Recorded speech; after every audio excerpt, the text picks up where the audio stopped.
Warm greetings from Greece, from Athens. I'm Dr. Rania Lampou. I'm Advisory Council member of World Leaders Consortium. Welcome back to the Global Dialogue Series, proudly hosted by WLC. This platform was created to unite voices from around the world, fostering the exchange of ideas, exploring innovative solutions, and inspiring tangible action towards achieving the Sustainable Development Goals. The World Leaders Consortium brings together visionary leaders from over 70 countries who are dedicated to advancing sustainable development, promoting innovation, and upholding ethical leadership globally. Through its initiatives, WLC provides a space where meaningful dialogue leads to real positive impact for communities worldwide. And together, we gather for our latest session, continuing our mission to turn ideas into action. Each installment of this series highlights pressing global challenges and celebrates individuals driving transformative change in their communities and beyond. Our theme for this session is Women Leading Change.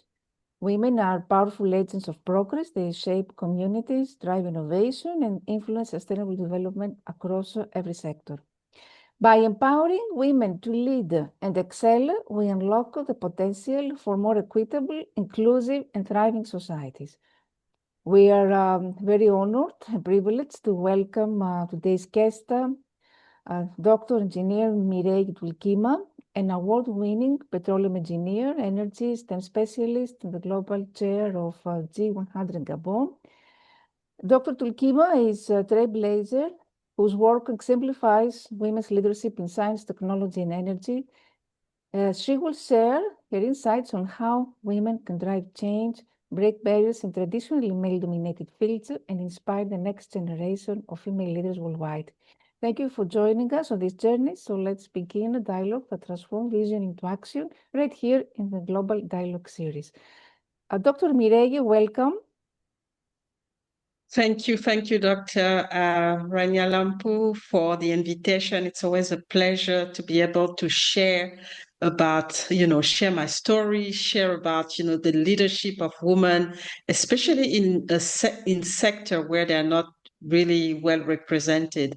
And I'm really excited about this upcoming discussion in interview with you.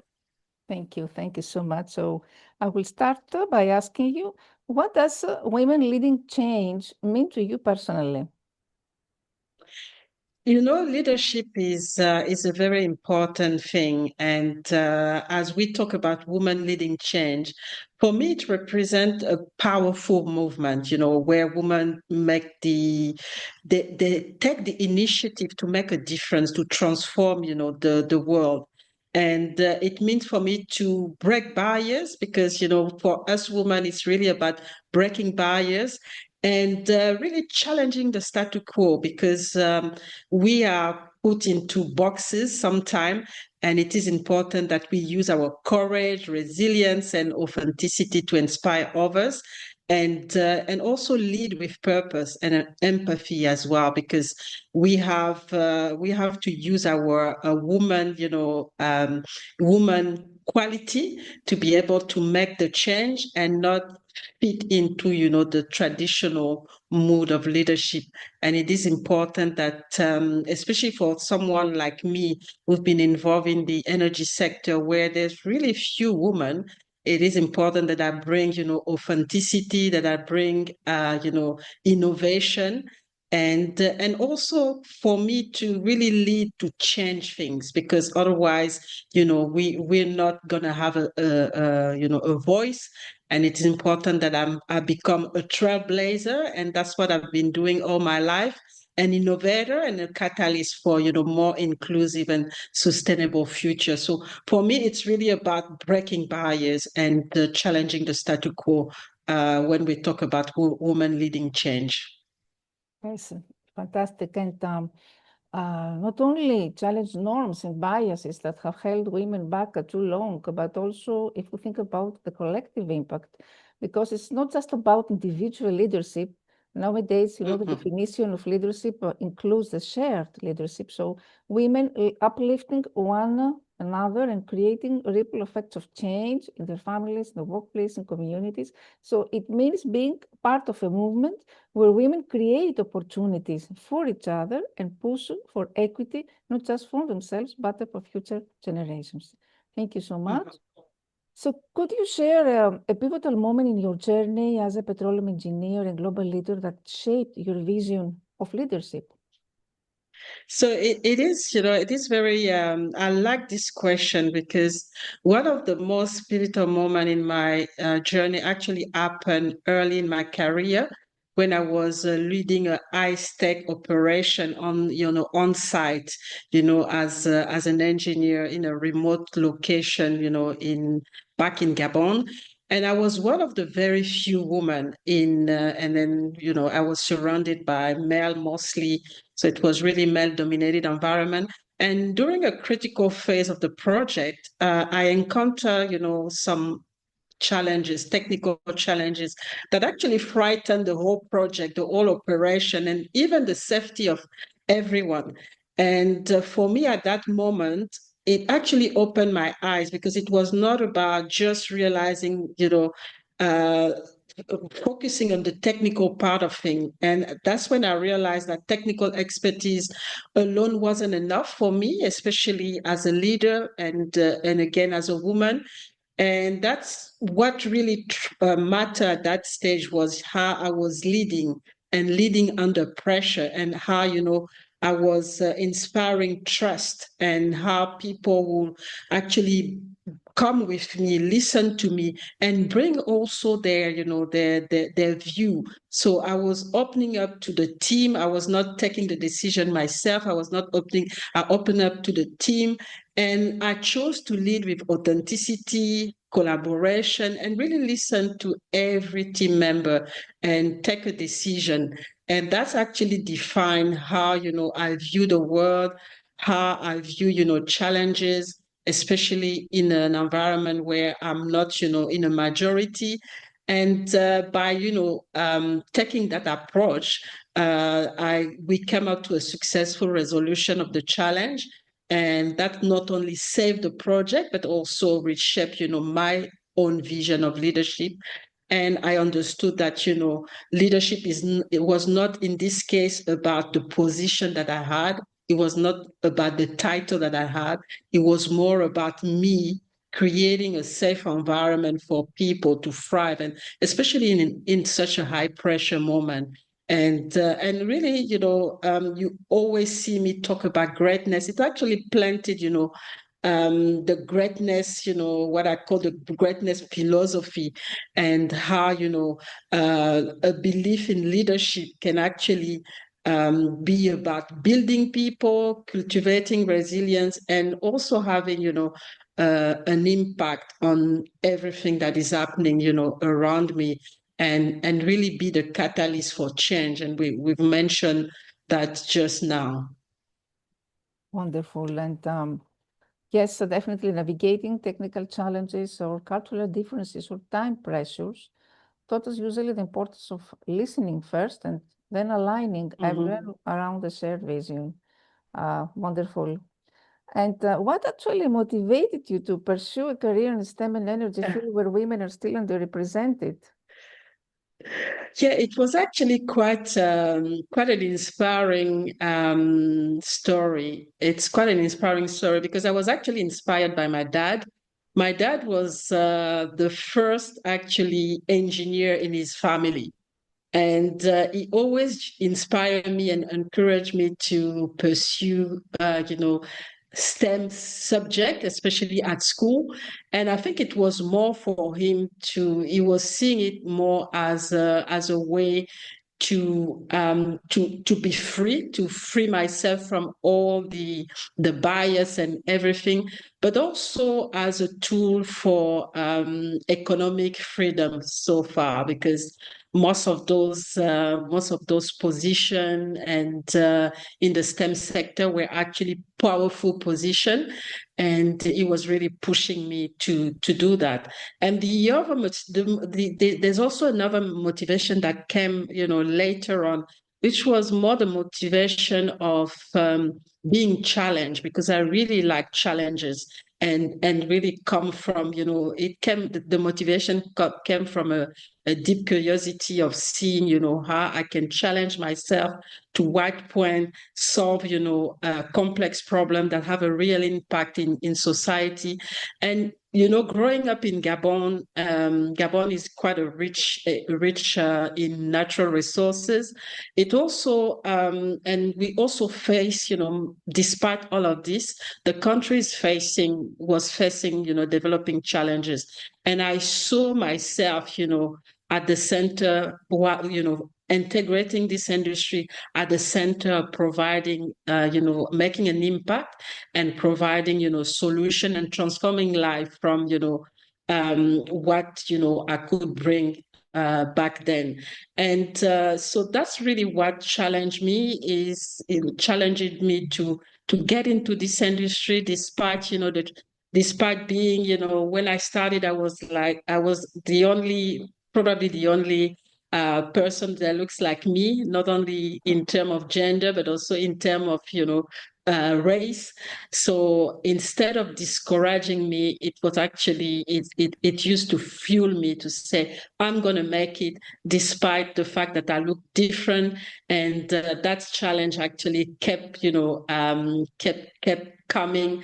And I really wanted to participate and belong to this industry, not just as a participant, but also as a leader and as an innovator, bringing, solution, transforming, and also changing the narrative, because I think it was more about changing the narrative and making sure that people see women in a different lens and understand that we can actually bring, a different perspective in the different challenges that we go through, and especially in the energy sector. So it was really about being how do you say that, an agent of change in that industry, and bringing value, because at the end of the day, it's about, bringing value and transformation to be able to bring, a different perspective when we talk about women in those male-dominated industry.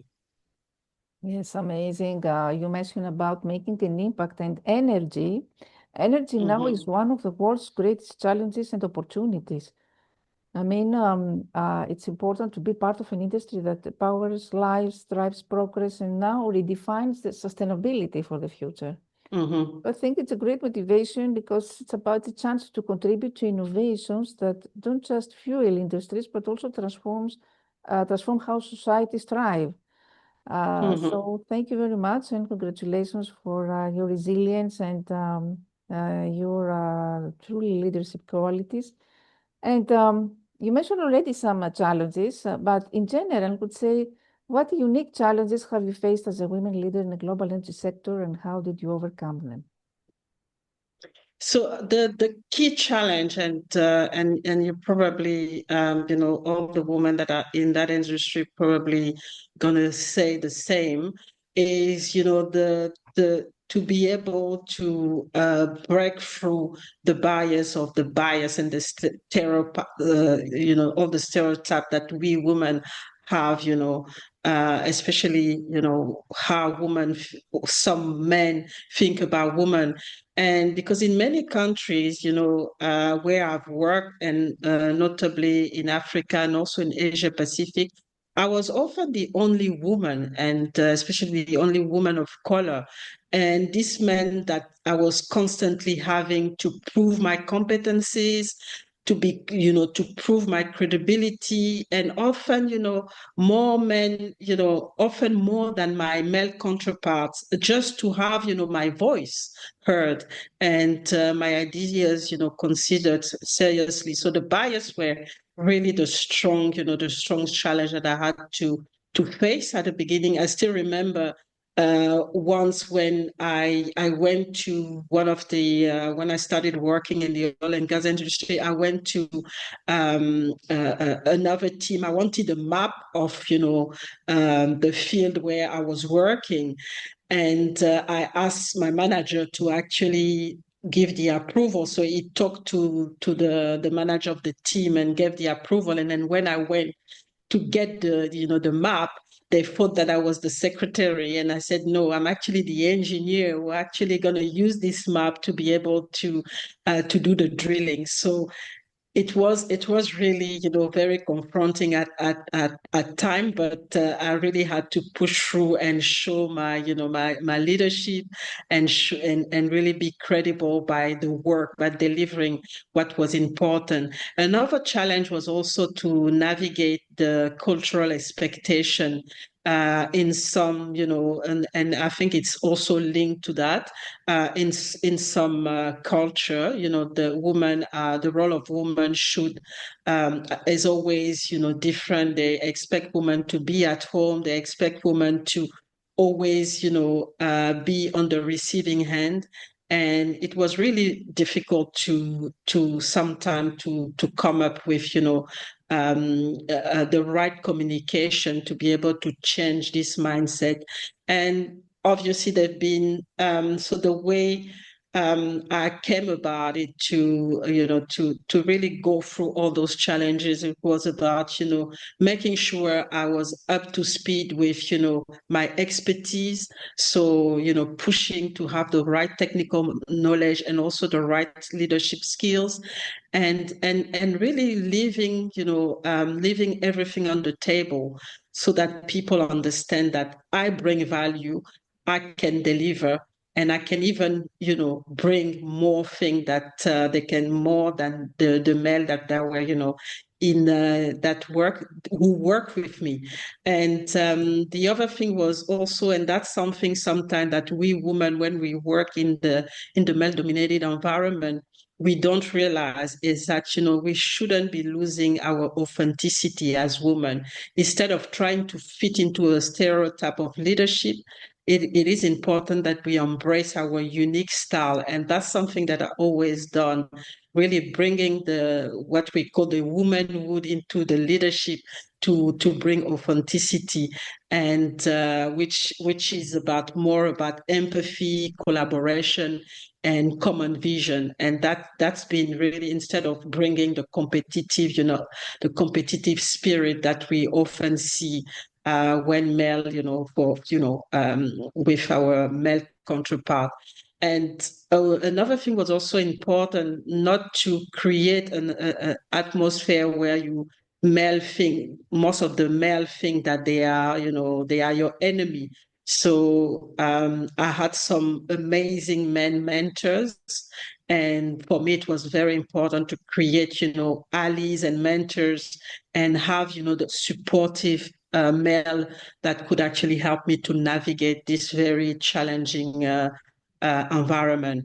And the most important thing was also to focus on lifting up people, and especially lifting up other women and the young professional as well along the way, and knowing that they could count on you as as an asset to be able to bring again value into the industry and create a transformation. So it's been an interesting journey where I've grown a lot, and where I've really realized that all the challenges that I went through were actually, blessing in disguise, because they've actually helped me to go to the next level of my, I always talk about going to the next level of my greatness, and really, give more and collaborate more and communicate better. And that's been a positive experience for me, even if at the beginning it was really hard, to see those challenges and this misunderstanding that was happening because of the bias. Yes, and you mentioned about the leading across cultures. Was by leading Mm-hmm. by respect, first of all, adaptability and cultural intelligence, I could say. You Mm-hmm. prove that Mm-hmm. leadership isn't about fitting in, but about building bridges. And you are Mm-hmm. a true role model because instead of being discouraged, you decide to create this visibility for others, mentoring young women and championing inclusion so that they don't feel as isolated on their journey. So thank you Mm-hmm. very much.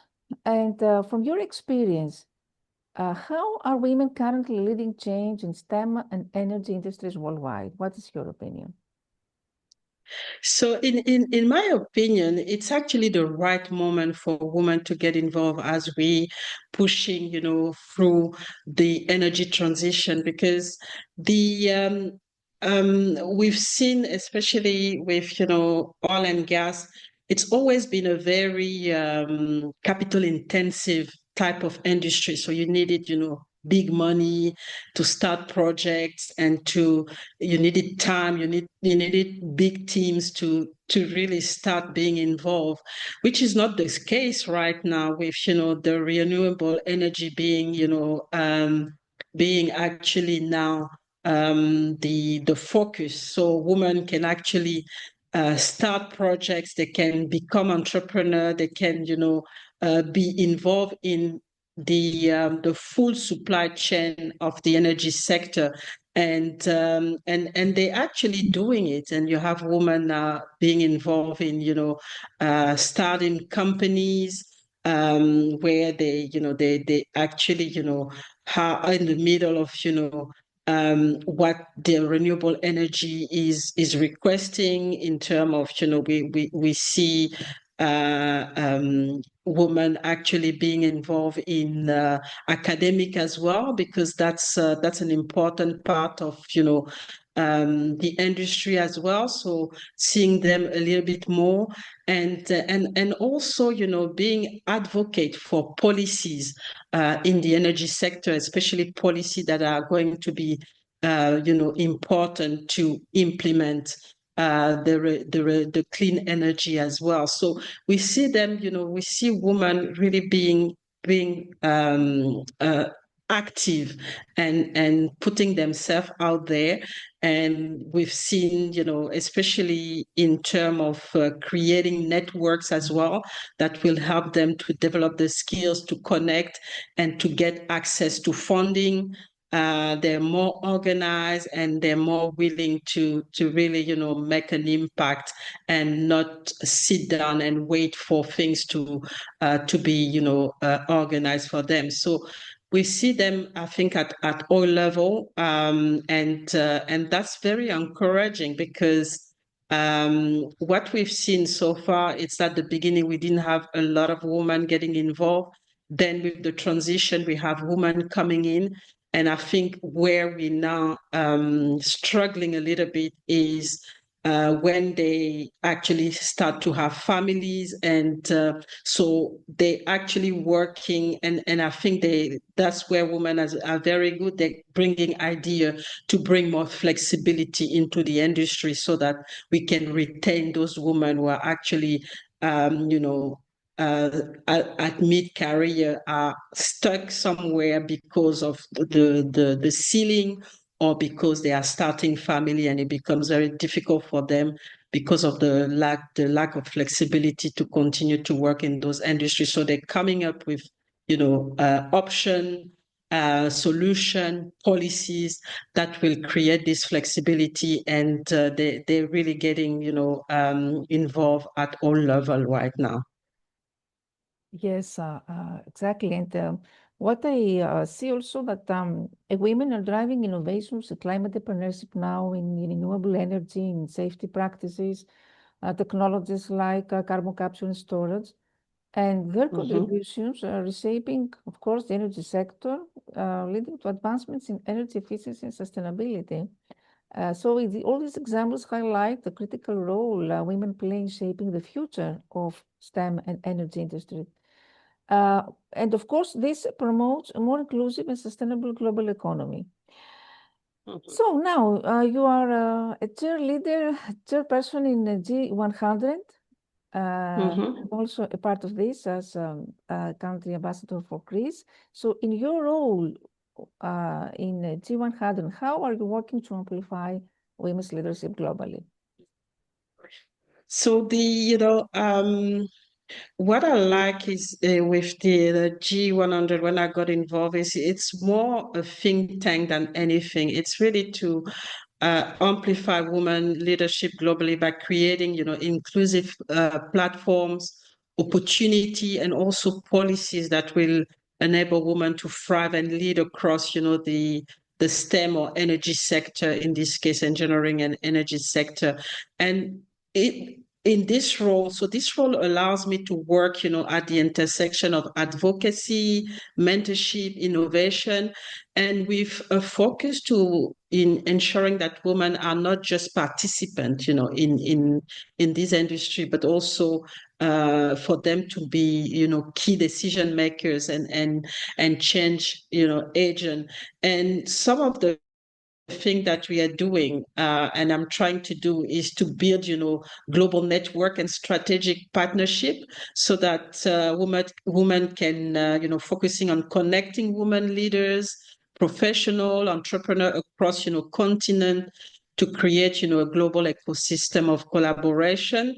So, which means, there's partnership. We're working on partnership with governments, with corporations, with NGOs, to advocate, for policy that promote gender equality and inclusion in the energy and engineering sector.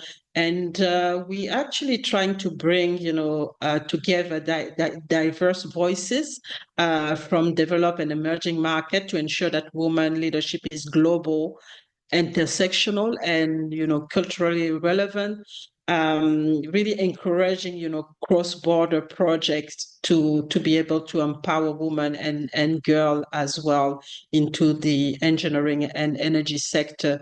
And so it's also about empowering the next generation because obviously we want the number of women that participate into the energy and the engineering sector to grow.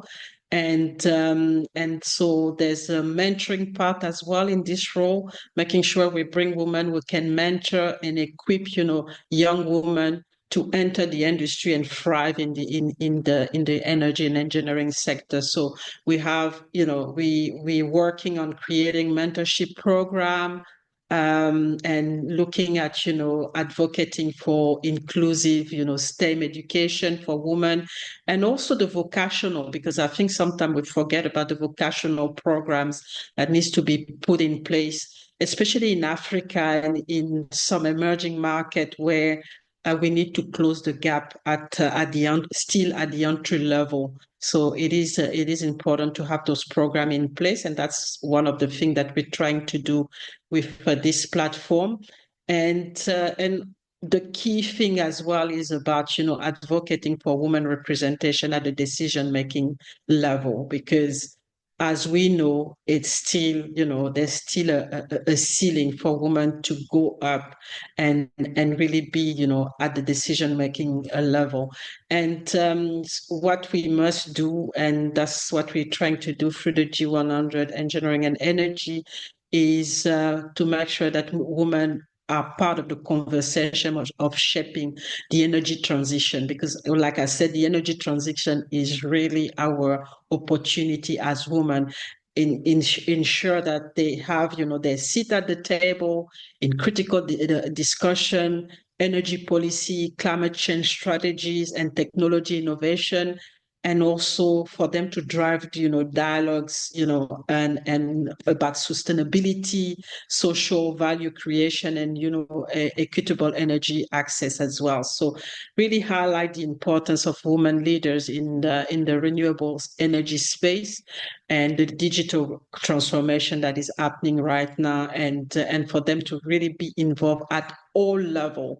And one of the things that we also do is,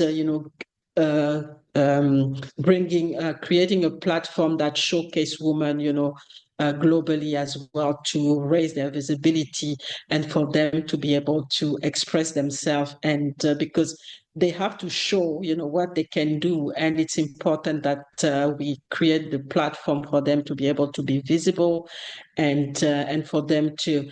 And another key thing is really for them to shift towards, being the leaders for, the shift toward clean energy, because that's really our opportunity right now.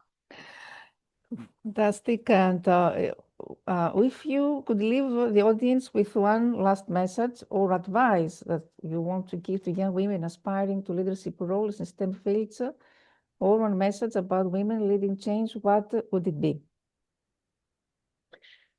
Yes, so it is, like you said, there's a lot happening. There's a lot of opportunity for women to be involved and to really be the key enabler of change. And for me, the message is that, when women lead, they don't just change, organizations, they transform societies. And women leading change is not just about gender equity. It's about unlocking humanity' full potential, to solve our great, all the problems that we have. And to the women here today, or women who are, listening, for me, it's about, owning your voice, own your voice, your power and your space. You are paving the way for a generation to come.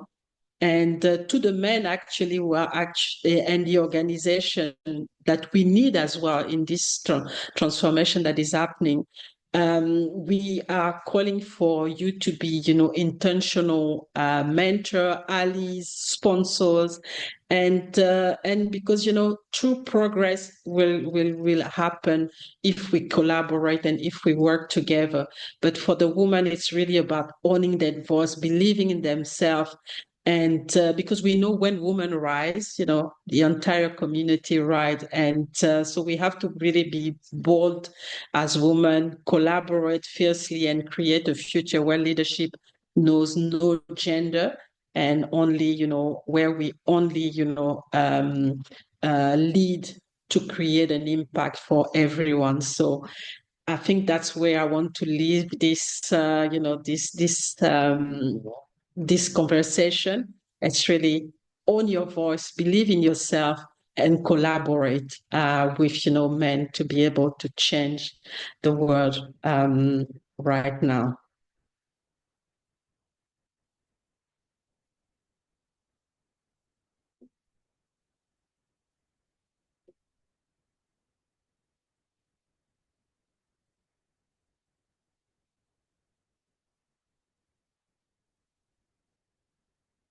Can't hear you anymore.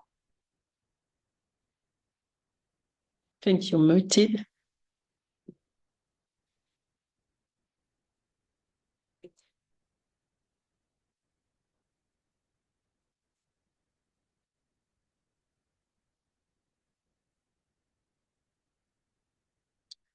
I actually can't hear you. You're muted.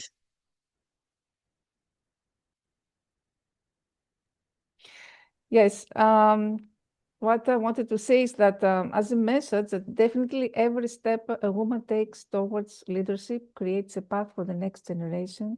And women leading change means building a legacy where opportunity, equity, and impact are limitless. Change is strongest when we lead together, and women leading change shows that inclusive leadership drives innovation, resilience, and lasting impact. So I would like to give the closing remarks.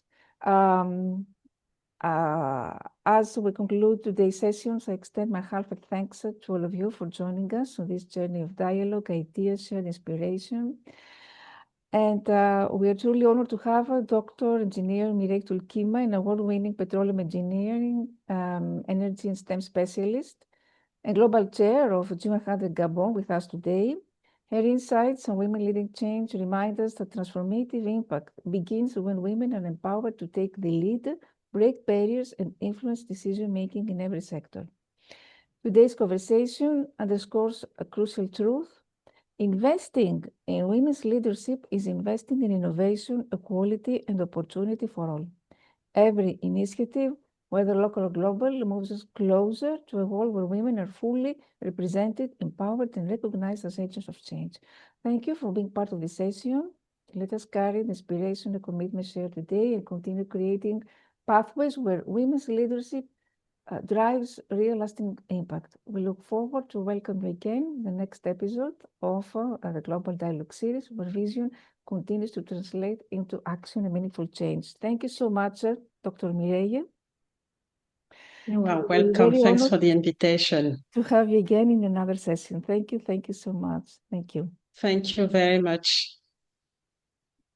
But I would like, before closing, to remind their audience that the Global Summit of WLC will take place in India in 15 and 16 December in New Delhi. So you're all invited, and we try to bring leaders from different countries, and there we will organize programs for youth, also for youth entrepreneurs and women empowerment, and you are all invited there to share your opinions and to exchange your ideas. Thank you all very much. Bye.